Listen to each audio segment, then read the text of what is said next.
ನಮಸ್ಕಾರ. Welcome to Karnataka LMS. It's a program initiated by Department of Collegiate Education. Today we are discuss regarding quality circle under session number 51. The concept of quality circle originally began in the United States and was exported to Japan in the 1950s. It is mentioned that it is the concept of quality circle that enabled Japanese firms to make high quality products at low cost. That means here the quality circle originally it was begun in United States or America. In 1950s it is exported to or adopted by Japan. The Japan firms adopted this concept very effectively in order to produce high quality products at minimum cost. ಇಲ್ಲಿ quality circle ಗುಣಮಟ್ಟದ ಒಂದು ವೃತ್ತ ಅಂತ ಏನು ಕರ್ಕೊಳ್ತೀವಿ, ಇದು ಮೊದಲು ಪ್ರಾರಂಭವಾಗಿದ್ದು America ಅಥವಾ ಯುನೈಟೆಡ್ ಸ್ಟೇಟ್ಸ್ ಅಂತ ಏನು ಕರ್ಕೊಳ್ತೀವಿ ಅಲ್ಲಿ ಇದು ಪ್ರಾರಂಭ ಆಯಿತು. 1950ರ ದಶಕದಲ್ಲಿ ಇದು ಜಪಾನಿಗೆ ಸ್ಥಳಾಂತರಗೊಂಡಿತು. ಜಪಾನಿನ ಫರ್ಮ್ಗಳು ಏನಿದೆ, ಇಂಡಸ್ಟ್ರಿಗಳೇನಿದೆ, ಅವು ಇದನ್ನು ಪರಿಣಾಮಕಾರಿಯಾಗಿ ಉಪಯೋಗಿಸಿಕೊಂಡು ಕಡಿಮೆ ವೆಚ್ಚದಲ್ಲಿ ಉತ್ತಮ ಗುಣಮಟ್ಟದ ವಸ್ತುಗಳನ್ನು ತಯಾರಿಕೆಯಲ್ಲಿ ತೊಡಗಿದವು. Then what actually the quality circle is? It is a work group of employees who meet regularly to discuss their quality problems, investigate causes, recommend solutions, and take corrective actions. Generally, quality circle is a small group of employees belonging to the same similar work area. So, here the quality circle means it is a group of employees who are working in similar job. So, they meet regularly in order to discuss what's the problem faced when improving the quality. Suppose if then is problem arise, in that case they investigate what are the reason for these problems and recommend solution and take corrective actions in order to get good quality of products. ಇಲ್ಲಿ quality circles ಅಂತ ಹೇಳಿದ್ರೆ ಇದು ಒಂದೇ ರೀತಿಯಾದಂಥ ಕೆಲಸ ಮಾಡುವಂಥ ಒಂದು ನೌಕರರ ಸಣ್ಣ ಗುಂಪು. ಇವರು ನಿಯಮಿತವಾಗಿ ಸಭೆಯನ್ನು ಸೇರಿ ತಮ್ಮ ಗುಣಮಟ್ಟದ ಸಮಸ್ಯೆಗಳೇನಾದರೂ, ವಸ್ತುಗಳ ಗುಣಮಟ್ಟದಲ್ಲಿ ಏನಾದರೂ ಸಮಸ್ಯೆಗಳಿದ್ದರೆ ಅವುಗಳಿಗೆ ಚರ್ಚಿಸಿ ಈ ಸಮಸ್ಯೆಗಳಿಗೆ ಕಾರಣಗಳನ್ನು ಹುಡುಕಿ ಅವುಗಳಿಗೆ ಪರಿಹಾರವನ್ನು ತೊಡಗಿಸಿಕೊಂಡು ನಂತರ ಅದನ್ನು ಸರಿಯಾದ ರೀತಿಯಲ್ಲಿ ಉತ್ತಮ ಗುಣಮಟ್ಟದ ವಸ್ತುಗಳನ್ನು ತಯಾರು ಮಾಡಲಿಕ್ಕೆ ಸಾಧ್ಯ ಆಗುತ್ತೆ. ಇಂತಹ ಒಂದು ಟೀಮನ್ನು ನಾವು ಕ್ವಾಲಿಟಿ ಸರ್ಕಲ್ ಅಂತ ಕರ್ಕೊಳ್ತೀವಿ. This is so because the employees doing the similar type of work are well familiar to problems faced by them. The size of the quality circle should not be too big or so as to prevent some members from participating meaningfully in its meeting. Generally 6 to 8 members are considered the ideal size of the quality circle. Here the question arises that what is the best quality circle? So here it should involve only maximum of 6 to 8 members who are doing the similar job. Suppose if the huge number of persons in that case cannot be express their opinions, in that case whatever the decisions taken it may not be correct. So that's why a small group of people is encouraged to become a quality circle.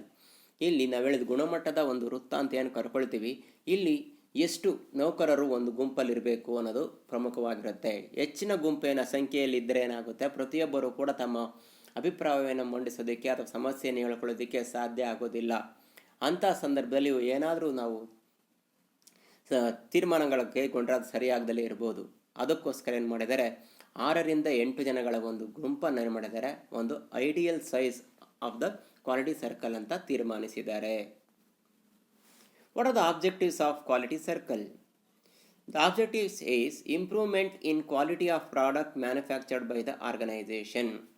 ಮೊದಲನೇ ಪ್ರಮುಖವಾದಂಥ ಉದ್ದೇಶ ಅಂತ ಹೇಳಿದ್ರೆ ಒಂದು ಸಂಸ್ಥೆಯು ಉತ್ಪಾದಿಸುವಂಥ ವಸ್ತುಗಳ ಗುಣಮಟ್ಟವನ್ನು ಅಭಿವೃದ್ಧಿಪಡಿಸೋದು. Second one, improvement in methods of production. So ಎರಡನೇದಾಗಿ ಹೇಳಿದ್ರೆ ಉತ್ಪಾದನೆಯ ವಿಧಾನಗಳನ್ನು ಅಭಿವೃದ್ಧಿಪಡಿಸೋದು. Development of employees participating in quality circle. So encourage the employees to participate or express their views what the problem faced regarding their quality improvement. So ಇಲ್ಲಿ ಮೂರನೇದಾಗಿ ಏನು ಮಾಡ್ತೀವಿ, ಏನು ಕೆಲಸಗಾರರಿದ್ದಾರೆ ಅವರು ಈ ಕ್ವಾಲಿಟಿ ಸರ್ಕಲಲ್ಲಿ ಅತ್ಯಂತ ಪರಿಣಾಮಕಾರಿ ಭಾಗವಹಿಸೋದಕ್ಕೆ ಅವರಿಗೆ ಹೆಚ್ಚಿನ ಪ್ರೋತ್ಸಾಹ ನೀಡೋದು, ಆ ಮೂಲಕ ಅವರನ್ನು ಅಭಿವೃದ್ಧಿಪಡಿಸೋದು. Promoting morale of employees. So ಇಲ್ಲಿ ನೌಕರರ ಒಂದು ಮನೋಸ್ಥೈರ್ಯವನ್ನು, ನೈತಿಕ ಸ್ಥೈರ್ಯವನ್ನು ಹೆಚ್ಚಿಸೋದು. Respect humanity and create a happy workplace worthwhile to work. ಇಲ್ಲೇನು ಮಾಡ್ಕೊಳ್ಳೋದು ಅಂತ ಹೇಳಿದ್ರೆ, ಮುಖ್ಯವಾಗಿ ಒಂದು ಸಂತೋಷದಾಯಕ ಮತ್ತು ಹ್ಯುಮ್ಯಾನಿಟಿ ಬೇಸ್ಡ್, ಅಂದರೆ ಪ್ರತಿಯೊಬ್ಬರಿಗೂ ಪರಸ್ಪರ ಗೌರವ ಕೊಡುವಂಥ ಒಂದು ವಾತಾವರಣವನ್ನು ಸೃಷ್ಟಿಸಿ, ಕೆಲಸದ ವಾತಾವರಣ ಸೃಷ್ಟಿಸೋದ್ರಿಂದ ಉತ್ತಮವಾದಂಥ ಗುಣಮಟ್ಟವನ್ನು ನಾವು ಸಾಧಿಸೋದಕ್ಕೆ ಸಾಧ್ಯ ಆಗುವಂತೆ ನೋಡ್ಕೊಳ್ಳೋದು. What are the features of quality circle? The first one is voluntary groups. Quality circle is a voluntary group of employees generally coming from the same work area. There is no pressure from anywhere on employees to join quality circle. First feature is that it is a voluntary group. The employees come forward voluntarily. Should not force anyone to participate in member in the quality circle. ಇಲ್ಲಿ ಮೊದಲನೇದಾಗಿ ಸ್ವಇಚ್ಛೆಯ ಒಂದು ಸ್ವಇಚ್ಛಾ ಒಂದು ಗುಂಪಾಗಿರುತ್ತೆ. ಯಾವುದೇ ಒಬ್ಬ ವ್ಯಕ್ತಿಯನ್ನು ಬಲವಂತವಾಗಿ ಅದರೊಳಗಡೆ ಸೇರಿಸಬಾರ್ದು. ಅವರೇ ಸ್ವ ಇಚ್ಛೆಯಿಂದ ಬಂದು ತಮ್ಮ ಉತ್ತಮವಾದಂಥ ಅಭಿಪ್ರಾಯವನ್ನು ಕೊಟ್ಟಾಗ ಏನಾಗುತ್ತೆ, ಆವಾಗ ಒಂದು ಉತ್ತಮವಾದಂಥ ಗುಣಮಟ್ಟವನ್ನು ಸಾಧಿಸೋದಕ್ಕೆ ಸಾಧ್ಯ ಆಗುತ್ತೆ. Second one is the quality circle should always having the small size of number of employees. The size of the quality circle is generally small, consisting of 6 to 8 members. ಇಲ್ಲ ಅದನ್ನು ಹೇಳಿದ್ದು, ಇಂದು ಕ್ವಾಲಿಟಿ ಸರ್ಕಲ್ ಅಂತ ಹೇಳ್ಬೇಕಾದ್ರೆ ಅಲ್ಲಿ maximum ಅಂದರೆ ಎಷ್ಟು ಜನ ಇರಬೇಕು ಅಂದರೆ ಸ್ಮಾಲ್ ಸೈಜ್ ಇರಬೇಕಾಗುತ್ತೆ. 6 ರಿಂದ 8 ಸದಸ್ಯರು ಅಷ್ಟೇ ಇರಬೇಕು, ಅದಕ್ಕಿಂತ ಜಾಸ್ತಿ ಇರಬಾರ್ದು. Regular meeting. So they should conduct A regular interval of meetings, once in a week for about an hour on regular basis. The member meet during the working hours, usually at the end of the working day in consultation with the manager. The time of the meeting is usually fixed in advance in consultation with the manager and members. So here regular meeting is to be held at least once in a week. They have to meet and express their views regarding the quality problems and suggest the solutions.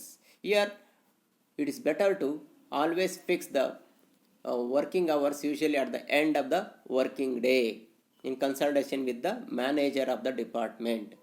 So this time is to be fixed in advance so as to all the managers and the employees comes together and consultation and give their opinion. ಇಲ್ಲಿ ನಾವು regular meeting ನಿರಂತರವಾಗಿ ಏನು ಮಾಡಬೇಕಾಗುತ್ತೆ ಅಂದರೆ ಅವರು ಸಭೆಯನ್ನು ನಡೆಸಬೇಕಾಗುತ್ತೆ. ಅಂದರೆ ಸಭೆ ಯಾವಾಗ ನಡೆಸಬೇಕು ಅಂತ ಹೇಳಿದ್ರೆ ಅಟ್ಲೀಸ್ಟ್ ಒಂದು ವಾರದಲ್ಲಿ 1 ಸಾರನಾದರೂ ಅವ್ರು ಮೀಟ್ ಮಾಡಬೇಕಾಗುತ್ತೆ.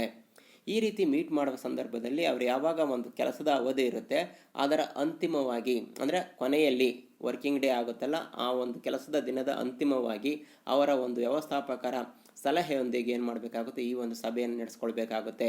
ಈ ಸಭೆ ನಡೆಸುವಂತಹ ಕಾಲವನ್ನು ಏನು ಮಾಡಬೇಕು, ಮೊದಲೇ ನಿಗದಿ ಮಾಡಿ ಎಲ್ಲರಿಗೂ ಹೇಳೋದ್ರಿಂದ ಏನಾಗುತ್ತೆ, ಉತ್ತಮವಾದಂಥ ಒಂದು ಸಲಹೆಯನ್ನು ಪಡ್ಕೊಳ್ಳೋದಕ್ಕೆ ಸಾಧ್ಯ ಆಗುತ್ತೆ. Independent agenda. Each quality circle has its own agenda with its own terms of reference. Accordingly, each quality circle discusses its own problems and takes corrective actions. Here the agenda of each group is different because the problem faced by each group is different. That's why here the agenda of each group is different. They discuss their own problems and take the corrective actions on the basis of their opinions. ಇಲ್ಲೂ ಕೂಡ ಅಷ್ಟೇ ಅವರು ಸ್ವತಂತ್ರವಾದಂಥ ಒಂದು ಕಾರ್ಯಸೂಚಿಯನ್ನು ಹೊಂದಿರ್ತಾರೆ. ಅವು ಏಕೆಂದರೆ ಇಲ್ಲಿ ಪ್ರತಿಯೊಂದು quality circle ಅಂತ ಏನು ಕರ್ಕೊಳ್ತೀವಿ ಅವರು ಸಮಸ್ಯೆನ ಬೇರೆ ಬೇರೆ ರೀತಿಯಾದಂತೆ ಎದುರಿಸ್ತಾ ಇರ್ತಾರೆ. ಆದ್ದರಿಂದ ಅವ್ರದ್ದು ಬೇರೆ ಬೇರೆ ಆಗಿರುತ್ತೆ. ಅವರು ಅದನ್ನು ಆ ಪ್ರಕಾರವಾಗಿ ಚರ್ಚಿಸಿ ಉತ್ತಮವಾದಂಥ ಅಭಿಪ್ರಾಯಗಳನ್ನು ತೀರ್ಮಾನಗಳು ಕೈಗೊಳ್ಳೋದಕ್ಕೆ ಸಾಧ್ಯ ಆಗುತ್ತೆ. Quality focused. As per the very nature and intent of quality circle, it focuses exclusively on quality issues. This is because the ultimate purpose of quality circle is improvement in quality of product and working life. So here whatever the meeting and quality circle is always focused on the quality. That means the central theme of that circle should always be thinking about the quality only. The quality issues to be discussed in the meeting and tries to improve the quality of product and the working life. ಇಲ್ಲಿ ಯಾವಾಗಲೂ ಕೂಡ ಏನಾಗಿರಬೇಕು, ಕೇಂದ್ರ ಸ್ಥಾನವನ್ನು ಯಾವುದು ಹೊಂದಿರಬೇಕು ಅಂದರೆ ಗುಣಮಟ್ಟವೇ ಹೊಂದಿರಬೇಕು. ಪ್ರತಿ ಸಾರಿ ಅವ್ರೇನು ಕ್ವಾಲಿಟಿ ಸರ್ಕಲ್ ಅವ್ರು ಮೀಟ್ ಮಾಡ್ತಾರೆ ಅವಾಗ ಅವರು ಚರ್ಚಿಸುವಂಥ ವಿಷಯ ಪ್ರಮುಖವಾಗಿ ಗುಣಮಟ್ಟಕ್ಕೆ ಸಂಬಂಧಪಟ್ಟದ್ದಾಗಿರಬೇಕು. ಆವಾಗ ಮಾತ್ರ ನಾವು ಗುಣಮಟ್ಟವನ್ನು ಸಾಧ್ಯ ಅಂದರೆ ಅಭಿವೃದ್ಧಿ ಪಡಿಸೋದಕ್ಕೆ ಅಥವಾ ಉತ್ತಮಪಡಿಸೋದಕ್ಕೆ ಸಾಧ್ಯ ಆಗುತ್ತೆ. Developing quality circle in organisation. Like any other organization change, quality circle being a new concept may be opposed by the employees. Therefore, quality circle should be developed and introduced with the great concerns and precautions as discussed below. Publicizing the idea. Introduction of quality circle is just like an organizational change program. Hence, like an organizational change program, the workers need to be convinced about the need for the significance of quality circle from the point of view of the workers and the organization. ಇಲ್ಲಿ developing ಅಂದರೆ quality ಸರ್ಕಲ್ಸನ್ನು ಒಂದು ಸಂಸ್ಥೆಯಲ್ಲಿ ಯಾವ ರೀತಿ ಅಭಿವೃದ್ಧಿ ಪಡಿಸೋದು, ಯಾವಾಗಲೂ ಕೂಡ ಒಂದು ಹೊಸ ಬದಲಾವಣೆಗೆ ಎಲ್ಲರೂ ಕೂಡ ಪ್ರತಿರೋಧವನ್ನು ಒಡ್ತಾರೆ. ಅಂಥ ಸಂದರ್ಭದಲ್ಲಿ ಕೆಲವೊಂದು ಮುನ್ನೆಚ್ಚರಿಕೆ ಕ್ರಮಗಳನ್ನು ಕೈಗೊಂಡಾಗ ಈ ಒಂದು ತಂಡಗಳನ್ನು ರಚಿಸೋದಕ್ಕೆ ಸಾಧ್ಯ ಆಗುತ್ತೆ. ಮೊದಲೇನು ಮಾಡಬೇಕಾಗುತ್ತೆ, ಈ ಐಡಿಯಾವನ್ನು ಹೆಚ್ಚು ಪ್ರಚಾರಗೊಳಿಸಬೇಕಾಗುತ್ತೆ, ಅವರಿಗೆ ತಿಳಿ ಹೇಳಬೇಕಾಗುತ್ತೆ. ಈ ಪ್ರೋಗ್ರಾಮನ್ನು ನಾವು ಕೈಗೊಳ್ಳೋದ್ರಿಂದ ಯಾರ್ಯಾರಿಗೆಲ್ಲ ನಮ್ಮ ವರ್ಕರ್ಸ್ಗೆ ಎಷ್ಟು ಅನುಕೂಲ ಆಗುತ್ತೆ, ಆರ್ಗನೈಸೇಷನ್ಗೆ ಅವರಿಗೆ ಆಗುತ್ತೆ, ಅದರ ಪ್ರಾಮುಖ್ಯತೆ ಏನು, ಈ ಬಗ್ಗೆ ಅವರಿಗೆ ಮನವರಿಕೆ ಮಾಡಿಕೊಡ್ಬೇಕಾಗುತ್ತೆ. ಆವಾಗ ಅವ್ರಿಗೆ ಹೇಳ್ಬೋದಾಗುತ್ತೆ, ನೀವು ಪಾರ್ಟಿಸಿಪೇಟ್ ಮಾಡ್ತೀರಾ, ಅದರಲ್ಲಿ ನಿಮ್ಮ ಸಲಹೆಯನ್ನು ಕೂಡ ಕೈಗೊಳ್ತೀವಿ, ಆಗ ಹೆಚ್ಚಿನ ಒಂದು ಗುಣಮಟ್ಟ ಸಾಧ್ಯ ಆಗುತ್ತೆ ಅನ್ನೋದ್ರ ಮೂಲಕ ಅವರಿಗೆ ಮನವರಿಕೆ ಮಾಡಿಕೊಟ್ಟಾಗ ಅವರು ಕೂಡ ಇಲ್ಲಿ ಸ್ವಇಚ್ಛೆಯಿಂದ ಈ ಗ್ರೂಪ್ನಲ್ಲಿ ಬಂದು ಸೇರ್ಕೊಳ್ಳೋದಕ್ಕೆ ಸಾಧ್ಯ ಆಗುತ್ತೆ.